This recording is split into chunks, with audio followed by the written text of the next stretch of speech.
Good afternoon, everyone, and welcome to the AIOH's first webinar of 2024. It's great to be back, isn't it? My name's David Jowett. I'm a consultant currently working mainly in Queensland for a company called Oz Safety. I'm also a 2024-25 General Council member of the AIOH. Also here to present with me today is someone familiar to many of us in the hygiene community in Firth. But let's start with a welcome to country. We acknowledge and pay respect to the past, present and future traditional custodians and elders of this nation and the continuation of cultural, spiritual and educational practices of Aboriginal and Torres Strait Islander peoples. All right, into the topic of our first webinar of 2024. It's also the winner of the 2023 AIOH Conference 3M Best Paper Award. This paper discusses the controversy over the use of the linear non-threshold LNT model and presents the case for the existence of a threshold effect for both asbestos and crystalline silica. The existence of a threshold effect does not support the suggested need to further reduce the current OELs for these substances and others. Now, we have to put a disclaimer in for this one. The views expressed in this presentation are solely those of the speaker, Ian Firth, and do not necessarily reflect the views of the AIOH, and we welcome the views of others at discussions after the presentation. Now, to introduce our speaker, Ian Firth, from IC Firth OHS Solutions. Ian brings over 45 years of work experience to the table and 34 years spent in a multinational mining and minerals company. A significant portion of this expertise lies in environmental sciences and occupational hygiene, particularly in the workplace environment assessment for hard rock mining settings in Papua New Guinea and Indonesia, as well as in smelting within the zinc, lead and aluminium industries. Throughout his tenure with Rio Tinto, spanning 15 years, Ian served as the corporate principal advisor for occupational health. His responsibilities included conducting audits and reviews of global operations and providing coaching, training to working hygienists, developing standards and occupational hygiene guidance. For the past 8 years, he has held the position of principal consultant and director of IC Firth OHS Solutions Proprietary Limited. Ian holds a Master of Science in Applied Biology Toxicology and is a Fellow of the AIOH, in addition to being a Certified Occupational Hygienist. Ian chaired the AIOH Workplace Exposure Assessment Committee for 22 years and contributed to several AIOH publications covering topics such as occupational hygiene risk assessment, workplace monitoring and statistics, and heat stress. And I'll say on a personal note, Ian, that I am constantly referencing your publications and stuff that you've worked on over the years, and I'm sure many others do frequently as well. So we will take questions after the presentation. Until then, sit back and enjoy. Over to you, Ian. Thanks, David. I'll just go into sharing my screen so we can get into the presentation.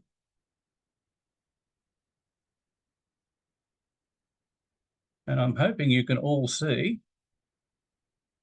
the screen now.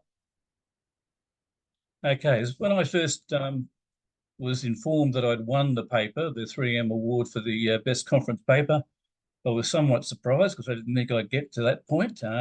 This paper arose because I was a little incensed at times that there were two areas of debate around dose response, and only one was getting lots of airplay, particularly around silica and asbestos. And after much whinging, my wife suggested I write a paper, and I did. And luckily, I ended up winning the 3M award, which I much appreciate. So onwards. As I said, the title is something of a mouthful. However, as I said, this paper, hang on, I just moved this. It discusses the controversy over the use of the LNT model and presents a case for the existence of a threshold effect for both asbestos and crystalline silica. And just a little on contents, just an overview. I'm going to start off by talking a little bit about setting health-based OELs for subsets of carcinogens. I'm going to talk about the linear no threshold or non-threshold LNT model and the controversy around that. Then a little bit on the case for asbestos, a little bit on the case for respirable crystalline silica, and then conclusion. So not a long paper, but nevertheless. Okay, first thing we need to consider when we're talking about OELs for carcinogens is that no matter what the OEL, we have the responsibility as occupational hygienists to eliminate or minimize the exposure of workers to carcinogens. The incidence of cancer due to exposure to carcinogens is usually dose-related. That is, the greater the exposure, the higher the risk of developing the cancer associated with a particular substance. Conversely, the smaller the exposure, the lower the probability of developing cancer. In setting OELs, the estimation of an exposure response or dose response relationship is a prerequisite for a rational approach to setting OELs. A determination is made as to whether the dose response relationship has a threshold of effect or it does not. Now, we might think that the globally harmonized system for classification of chemicals gives us all the answers. It certainly classifies carcinogens. However, it doesn't include any criteria for consideration of exposure and therefore of carcinogenic risk. It is just a statement of being a known human carcinogen or probable carcinogen, etc. Safe Work Australia proposed and adopted a policy to set a health-based WES or well value at a minimal cancer risk level for a working lifetime for non-threshold based genotoxic carcinogens. That is documented on their website in this particular paper, the West Review, non-threshold based genotoxic carcinogens. You can download that and see the detail that they went through to do the assessments. You'd also be aware that Safe Work Australia has asked for us as hygienists and anyone in industry to actually input to regulation of non-threshold genotoxic carcinogens. Okay, so in the process then, in the document I mentioned before, Safe Work Australia cite the diagram that is in front of you now from the Scientific Committee on Occupational Exposure Limits, or SCOL, and it distinguishes carcinogens in view of low dose extrapolation and setting of health-based OELs. Key thing to note in this is that we start at the top with a chemical carcinogen causing tumours in humans and or experimental animals, and we decide whether it is genotoxic or non-genotoxic. If it's non-genotoxic, then it is a true or perfect threshold substance. And we can readily define a health-based OEL for it by defining the NOEL, or the no observable adverse exposure limit, or level, sorry. If it's genotoxic, we can go a number of ways in this. And if it's genotoxic only on chromosome level, that is spindle or other aspects, then we can still go to being a true perfect threshold. That is, it is a threshold substance. However, being genotoxic, it might be, if we go to DNA being reactive, that is causing mutations, there are a couple of options here as well. Reactive, that is causing mutation. We can either have clearly DNA reactive initiation, in which case we assume there's no threshold, and we need to go to what's called numerical risk assessment, whereby we look at 1 in 100,000, 1 in 10,000, etc. risk, and look at the concentration there. If it's borderline, we default to the LNT model again, and we go to there. Oops. Hang on.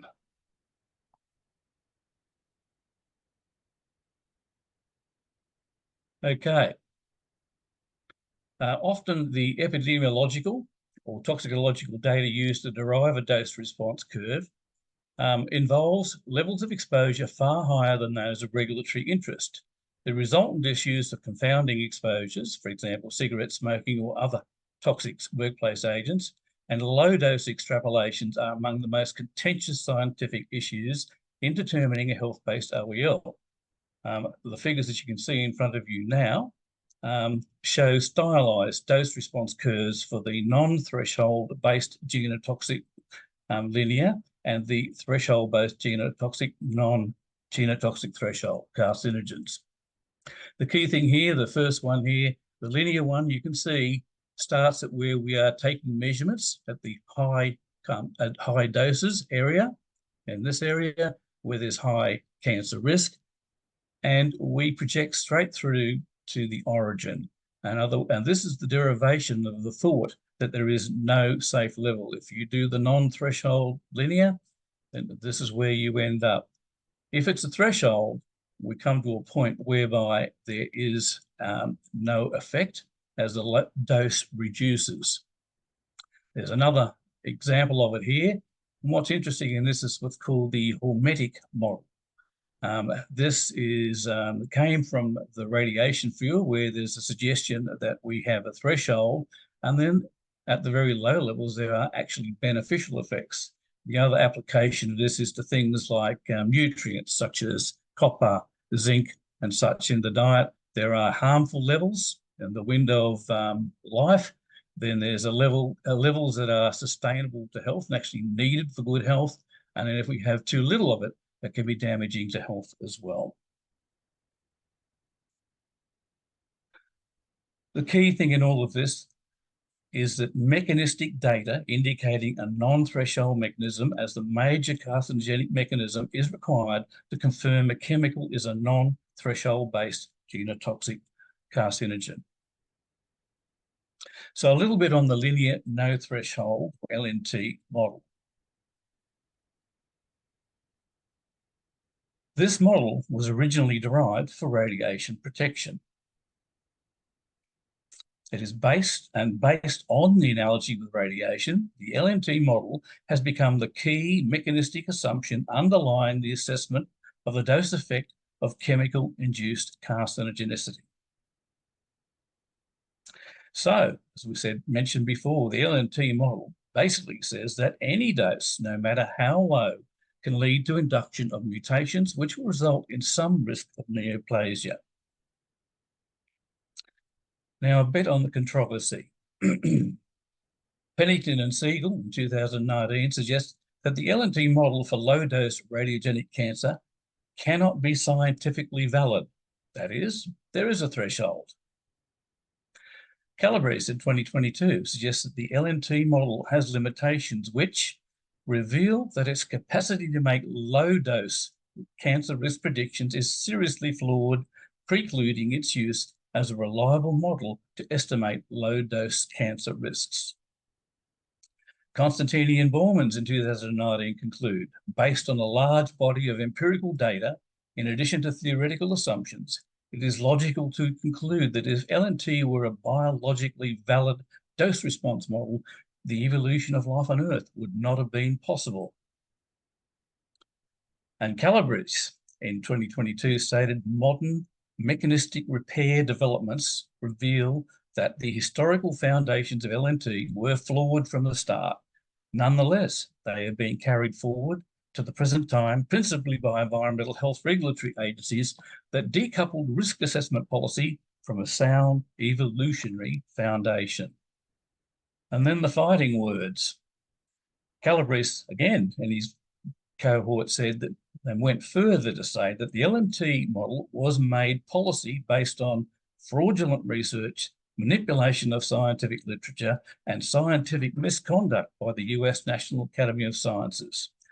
Now, they certainly are fighting words and inflammatory words at that. This whole aspect of use of the linear non-threshold, particularly in radiation, continues to be a topic of argument to this day. There are two schools of thought. One says LNT should be used. Others say there is a threshold for the radiation.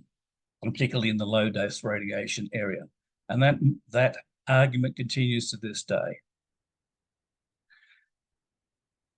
So moving on a bit more into the chemical side of things, Bogan noted that recent evidence supports an alternative theory to linear no threshold risk extrapolation.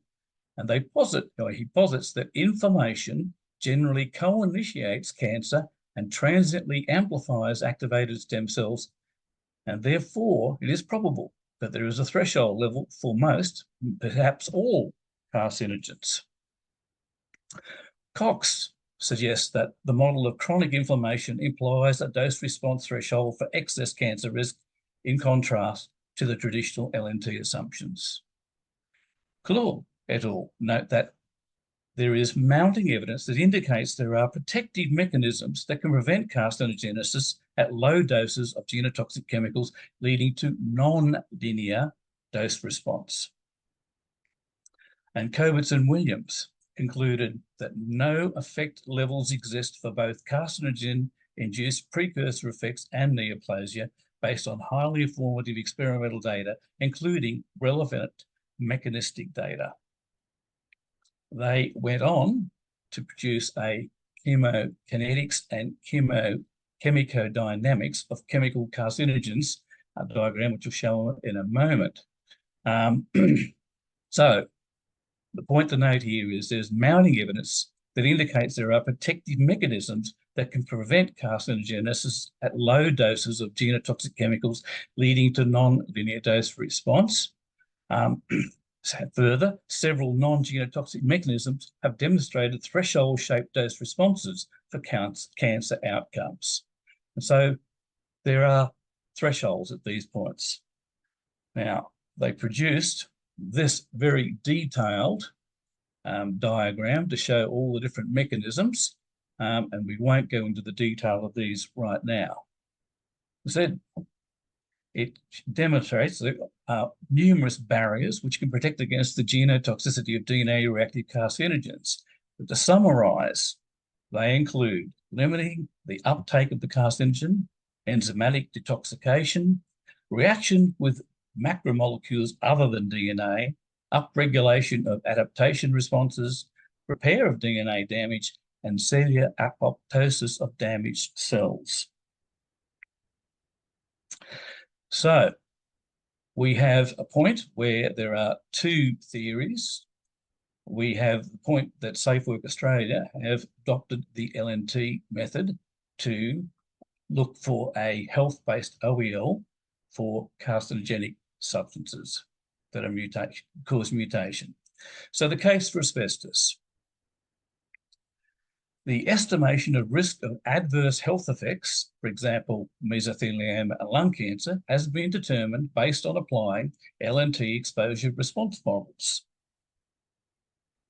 During the long latency period before the clinical diagnosis of cancer of the lung or of the larynx or diffuse malignant mesothelioma, multiple genetic and molecular alterations characterize specific histopathological types of these tumours.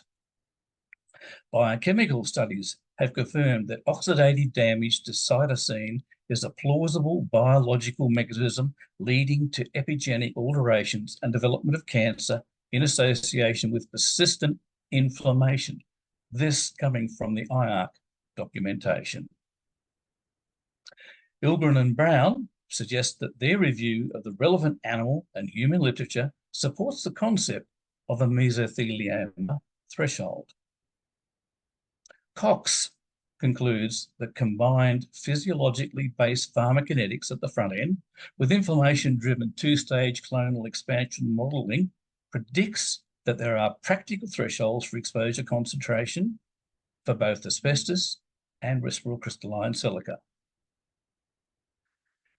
Cox notes that for asbestos, excursions, that is spikes in concentrations, and especially the times between them, are crucial drivers of internal doses and time until chronic inflammation. Unfortunately, at this point, there's still no straight dose response curve in that low region for asbestos, but it looks like peaks or peak exposures with short intervals between them could be a contributing factor. Now, myself and others produced a filter feature regarding lower exposure, asbestos exposure limits, and that's in the May 2023 filter. If you want to go and read a little bit more about the asbestos side of things, where we discuss aspects of being able to actually recognise or quantitate lower levels of exposure, as well as the aspects of the linear no threshold aspect. Now for respirable crystalline silica. Whether the exposure response relation for lung cancer due to RCS at the threshold or not has been much debated and has a large influence on the risk estimates for mortality. Cox in 2019 believes that produced a model of chronic inflammation for the effects of RCS, and it implied a dose response threshold for excess cancer risk. IARC noted that persistent inflammation characterized by neutrophils that generate oxidants and induce genotoxicity, injury, and proliferation of dysplastic lung epithelial cells is the most prominent mechanism of carcinogenicity of RCS. So again, you see this point about inflammation. The role of inflammation driven by inhaled quartz surface reactivity and genotoxic and carcinogenic effects have since been confirmed in an updated review of the genotoxicity of RCS, and the findings support a practical threshold published by Baum et al. In 2018. Using the inflammatory mode of action, Cox concluded that exposure levels of the order of 0.1 milligram per meter cube are probably below the threshold for triggering silica-related lung diseases in humans. Morfeld et al. In 2013 concluded that a threshold Cox model fitted their RCS dust concentration and silicosis incidence data significantly better than a non-threshold model. They calculated a best threshold estimate being around 0.25 milligram per meter cubed with 95% confidence intervals of 0.15 to 0.3 milligram per meter cubed. Now again, in the June 2022 filter, myself and others produced a little bit of more detail around the cancer risk assessment for RCS, and also discussed a little bit around measurability as well. And you can go to that for more information if you should wish. So, the conclusions. Limiting worker exposure to carcinogens to as low as reasonably practical should be our priority objective. At the core of the LNT model is the belief that a single carcinogenic molecule or a single ionization can initiate the complex process of carcinogenesis. This belief is being disputed by an ever-growing number of scientists. Use of the LNT model for determining OELs for genotoxic carcinogens appears to be not always good science and can lead to distorted resource allocations regarding the level of mandated control implementation required. We need an alternative approach that recognises the existence of threshold effects for low-dose exposure to genotoxic carcinogens. And in this, we need to identify the mode of action and detail that to come up with an estimate of that threshold level. The validity of using the LNT model to derive regulatory OELs begs the question as to why we are pursuing ever lower exposure limit concentrations for chemical agents such as asbestos and respirable crystalline silica. Could the cases of asbestosis, mesothelioma, and silicosis we are seeing today, in fact, be due to non-compliance with past exposure standards? And that, in essence, was my presentation. I'm open to questions now, if anyone has any, but I can certainly, one of the key things that came out of the conference when I presented this paper was another paper presented on the aspects of silica exposure in Western Australia and the CONTAM database. That database has been analysed more recently, and what was said was that in a 2017 follow-up study, the de Klerk group further explored the level of exposure to RCS in the WA mining sector using the CONTAM database with monitoring data from 1986 to 2015. The study confirmed that there was a clear downward trend in RCS exposure in the WA mining industry.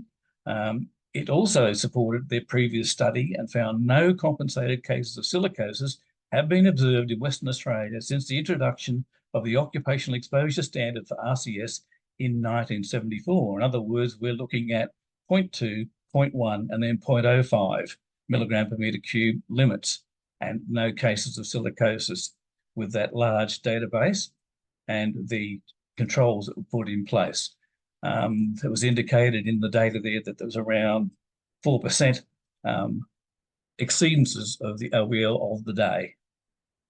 So I'll just open it up to questions now.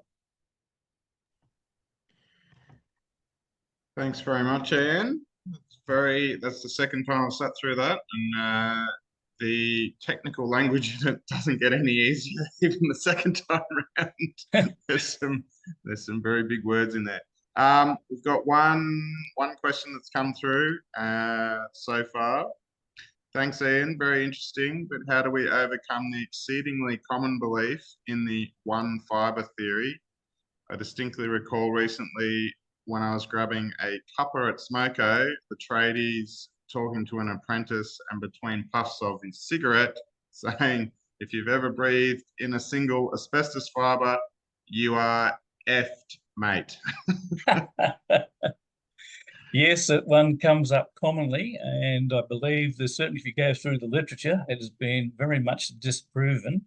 There are various papers published with regard to looking at, after autopsy, of course, looking at lungs and fiber load, asbestos fiber load, and pretty well most lungs have got some asbestos in it. It is everywhere in the environment, and it's highly unlikely that just one fiber will kill. Like I said, you come to that conclusion if you believe in the LNT model. That is, we go through to the origin. There has to be zero exposure. Otherwise, any other exposure will cause carcinogenesis, cancer, sorry. So I believe the literature indicates that that's not true and has been disproven in the past. We've just got to sell that message to people.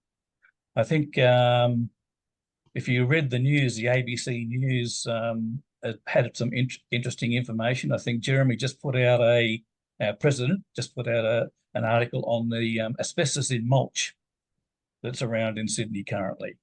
And some of our hygienists, such as Linda Apthorpe, has given some discussion on that. Really, we're seeing everyone's saying it is very low risk. It has to be in the air and you're going to have large exposures. So I said in the paper, the indication is it is very high short-term exposures with low period, short-term recovery in between.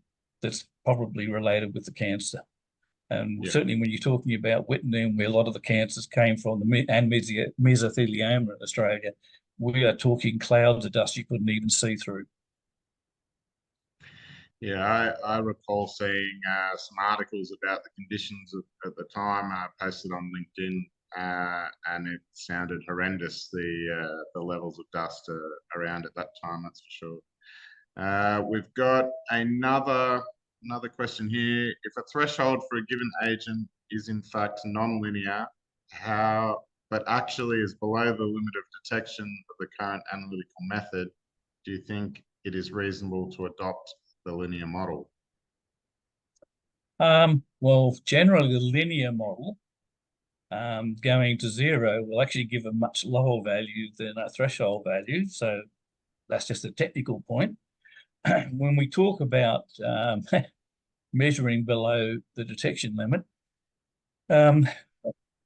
Skoll, once again, have produced some information on that for us.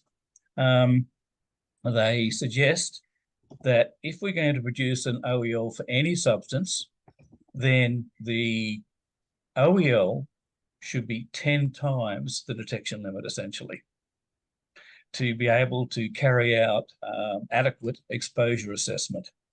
Once your OEL is closer to the detection limit or limit of quantitation, then it becomes much harder to do exposure assessment, which is the job of an occupational hygienist. So it doesn't make a lot of sense to do that. You remember, I think some of you might remember, if you go to the UK HSE, they actually brought in limits where that occurred, where our detection limit was around the level that they decided there was a health effect or an adverse health effect, and produce values or limits that were you had to be as low as reasonably practicable, but certainly had to most definitely be under those values of measurement. Yeah, no worries. Thank you. We've got a couple more here. Is there a reliable resource somewhere that details hazardous chemicals or substances and whether they are genotoxic or non-genotoxic? I would have thought there are. Yes. There are some good Yeah, resources. absolutely. Go to Safe Work Australia website and go to their chemicals database and the hazardous chemicals listing that they've got there. They use the European GHS classifications, and they're all in those. So each chemical has whatever's been classified as a carcinogen.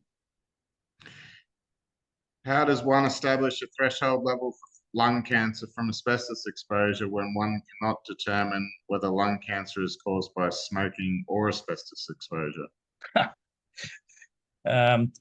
Good question. Again, this comes back to the epidemiology and the use of models. They look at the effect of, whenever you do any study with cancer, there will always be factors that will influence, such as smoking, such as other chemicals. If we talk about lung cancer, radon is another one that gets taken into account. They actually have to use a model that takes into account the levels of cancer associated with those and superimpose that on the levels of cancer they're seeing in the asbestos or silica exposed population. So it's always a scientific estimation that is carried out. But as I said, they are always controversial. There are always arguments for and against how good those are.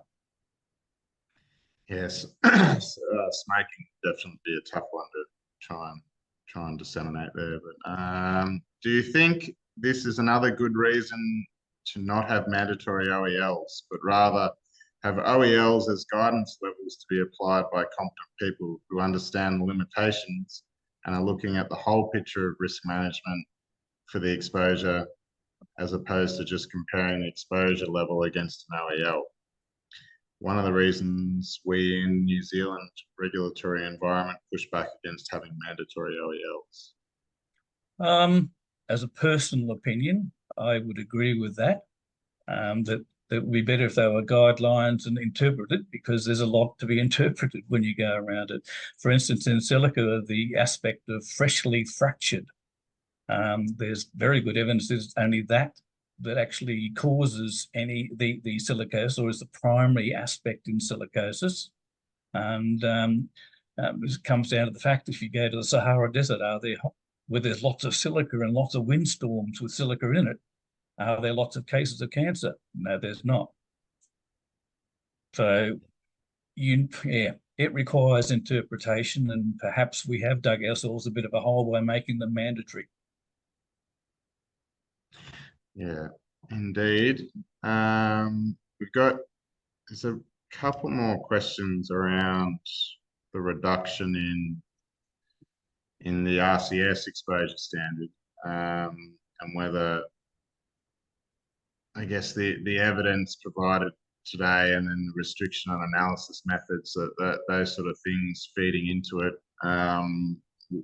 Why is there such a push to keep pushing the OEL down further and further? I'd suggest there might be some political aspects associated with it. But at the end of the day, the 0.025 value that is being spruiked is really all about following the LNT model and assuming that there's no safe dose. I'd suggest that the evidence I produced today is that the LNT model shouldn't apply because we've got inflammation as the beginning, and inflammation implies that your body has actually started to fight against it, and therefore there is a threshold. That's the argument that most people would have. With going to the 0.025, you're in an area where you'd be very pushed to actually measure that, because we're now around the limit of quantitation for silica at that point. And we've now excluded all of our aspects of exposure assessment that we could follow in that one. Pretty well everything's going to be over the limit, considering the analysis issues. Now, on that note, we've got the position paper from the AIOH, which is still indicating 0.05. That draft paper will be released in the near future for comment from members, and we'd certainly like to have that. In that paper, we do discuss some of the aspects around measurability and such. Also, you should be aware that the AIOH should have by now published a technical guideline on minimising uncertainties when sampling and analysing respirable crystalline silica. That also goes into the details of the things that can interfere with the analysis, the aspects of what you need to do to ensure quality control of your sampling, etc. All important to getting the most accurate value to compare with a low OEL or WES or WEL, and that is even at 0.05. No worries.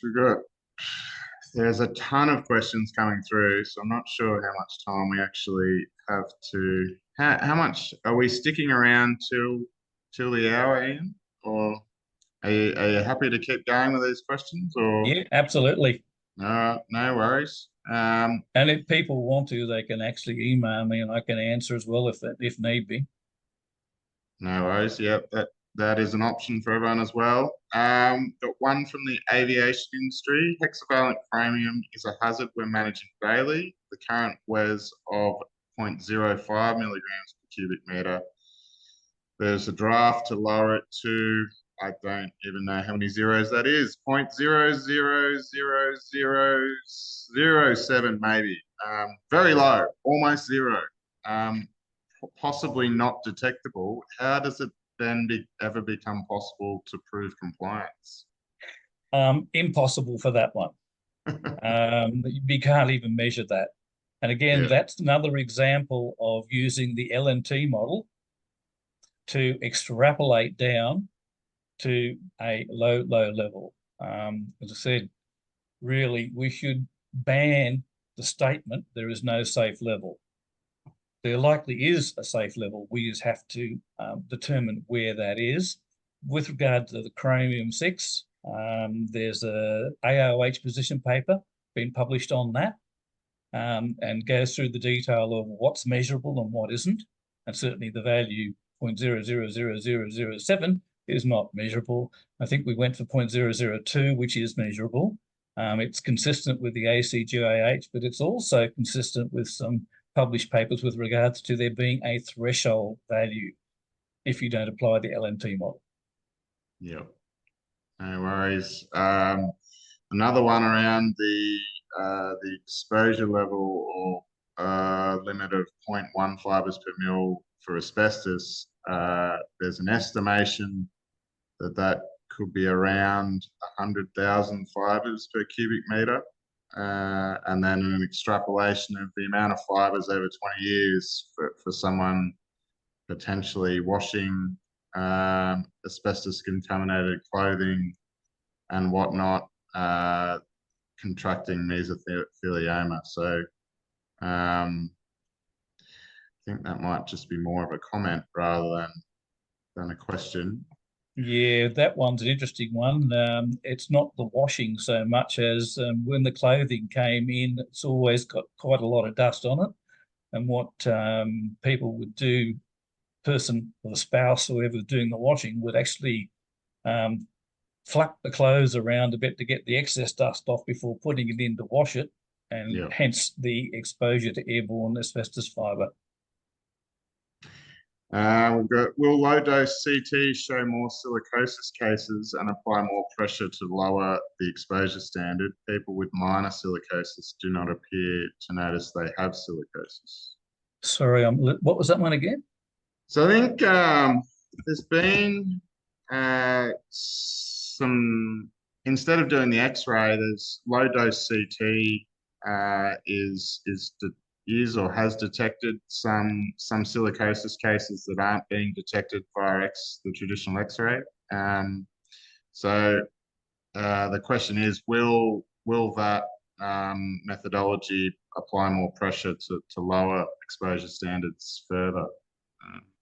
Only if you're going to detect high levels in control situations. What I pointed out in the conclusion there was that a lot of the push to go to lower levels is from groups who've said, well, look at this, we've got a limit of 0.05 or a limit of 0.1, and we're still getting silicosis cases. Well, are those due to the exposure standard, or is it the fact that we're actually measuring the fact that people are not complying with the exposure standard? And I would argue that in most cases, and certainly my observations in industry, and that is, most of the cases is people aren't applying the applicable standards, and they're therefore not complying with the current limit, and hence the cases of silicosis. I think the Queensland coal industry is an example. Well, you also have such a long lead time on the for something like silicosis, you're potentially 30 or 40 years. So yep. You know, lowering standards today and then ensuring compliance over a long period of time, you wouldn't potentially be seeing meaningful impact for another, 10, 20, 30 years. Yeah, but again, the note I made with regard to the paper on the which was on the contam information from WA, Western Australia, and they've got information from back in the early 80s. Yeah. So, and they've still not got silicosis cases, and that's when 0.2 and 0.1 and then 0.05 were applied. There you go. We've got, why does the threshold curve level off at high exposures? Say again? Why does the threshold curve level off at high exposures? That's all it is. Okay, well, because it's not going to the origin, and it's actually mapping where effects occur. And generally, the effect is going to be at a level not at zero. It's going to be somewhere above zero. That's just the general norm of when you do the measurements. Again, in toxicology, you do tests on animals or people, not on people, but you look at those aspects of a range of doses, and we then look at the number of cases of death if it's animals and such, or the number of cases of indications of lessening of respiratory, lung function or whatever. And we plot them on the graph, and we end up at a point where we don't have an effect. Yeah. Simple as that. Yeah. Do you think there needs to be more research around which chemicals this could be applied to, or whether it could be applied to all? There are a couple of papers now suggesting that the threshold model should be applied to all chemicals, and that LNT should be dropped altogether. Now, again, this is the debate. There's still a group of people, scientists, who swear by the LNT model, and certainly those in the US are very much threatened by the statements by a fellow of Calabrese, who's a Frenchman, by the way, and he's stating that they use fraudulent data, etc. That's put everyone's backs up, and so they're fighting words.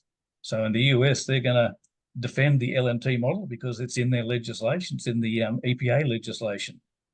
As you can see, the Europeans picked it up through SCOL, and now Safe Work Australia have picked it up. It's a default method, yet there's a whole lot of papers. The whole purpose of me writing this paper was that there are a lot of published papers in the peer-reviewed literature that would argue LNT model is not valid. Yeah. Thank you. We have another one. If the exposure standards were now to be based on the non-linear method, how would industry and Safe Work Australia navigate a possible increase in the standard? Presumably talking about RCS, I would think. Yeah, well, currently, Safe Work Australia have the option of leaving at 0.05, which is what the AIOH draft position paper argues and gives a reasoning for. And that is a part of the reasoning is that we shouldn't be depending on the LNT model for it. So to go backwards, though, that's a hard one for any organisation, and it means it basically pushes the fact that we need to be very meticulous in how we look at the data and more rigorous how we go through the scientific data and interpret it. Yeah. All right, we've got another one. A lot of these recent papers are talking about chronic inflammation causing silicosis. How do you think this mechanism plays into the risk of developing a disease from a single large exposure, or in air quotes, low exposures to family members not at work? Well, again, the differences between community standards and occupational exposure is all about the fact that in community we've got 24 hours a day, 7 days a week exposure, hence the lower values. And also we're exposing children, pregnant women, the elderly, the disease, people with immunocompromised systems. So yes, we'll have lower standards for community as compared to the occupational environment. In the occupational environment, we have kind of that healthy worker aspect because we should have medical surveillance to ensure that we have people who do not have precursors to diseases that might be made worse by exposures in the workplace. Yeah. We've got another one. Can you comment on the epidemiological data that would dispute the LNT for radiation exposure?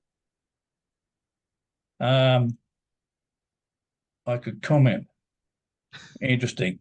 I have a whole list of references on this for the case for LNT and the case for threshold. I really have difficulty in summarizing all of that just in this one here. I can, if they'd like to contact me, I can give them a list of references that go through all the detail in the epidemiological literature. But it comes down to interpretation. Again, what we've got to understand is when we do epidemiological work is that we are looking at the disease outcomes from quite high exposures. And then we're trying to look for are there the same disease outcomes for the lower exposures, but we do not have the data for it. And hence the extrapolations using the LNT model or a threshold model. It's always an extrapolation down. Thanks, Ian. Good. Cancer is a stochastic event. You either get it or don't. The individual risk will depend on the defense mechanisms. However, there are varying alleles of most genes, and these safety mechanisms may fail for some unfortunate individuals. This may explain why some workers get cancer and others with apparently the same exposure do not. Is not an argument that NTGC do not exist. I think that's more of a comment. And the Calabrese article. The comment's quite true. There are genetic aspects to cancer as well. There's always a background level of cancer within the population. And that's the hard bit in epidemiology, trying to tease out what is caused by the toxicant we're looking at from all the background cancers that could be due to genetic aspects or other environmental encounters. No worries. We're coming up on the hour. A couple of minutes to go. I think we've maybe got a couple of questions, 2 more questions to go. So got through them pretty well. Ian, with your research and supporting information, how do you see the recent EU change to the asbestos OEL impacting Australia? I'd suggest the person who wrote that goes and have a look at the filter article that we wrote on asbestos filter. We wrote that article ahead of the announcement from the European Union as to where they were going. I didn't think they'd actually agreed to go. I thought they were still looking at that aspect of going to the lower value and looking at SEM for analysis, etc. Yeah, I would agree with you, Ian. I think that's what I thought as well. But we'll have to have a look at that. What is the threshold level for mesothelioma in fibres per mil? I'm not sure there is an exact threshold. No, like I said, there is no known dose response curve in that lower area. We assume either the LNT model going to 0, or we assume there's a threshold, but we really don't know for sure. As I said, the only real evidence in there that was quoted was of a dose response relationship, was that very high peak exposures with short recovery periods was a key factor in causing mesothelioma and such in the later life. Yeah, cool. I think in the absence of no new questions, I think that's about it, Ian. Okie doke. I'd like to thank everyone for your patience earlier on until we sorted out the PowerPoint as well. So, but no, I appreciate everyone jumping on today and listening to Ian talk very enthusiastically about his paper. So thanks very much, Ian. No worries. And we will catch up with you all on the next webinar. Should be another one coming at you very soon. Thanks, everyone.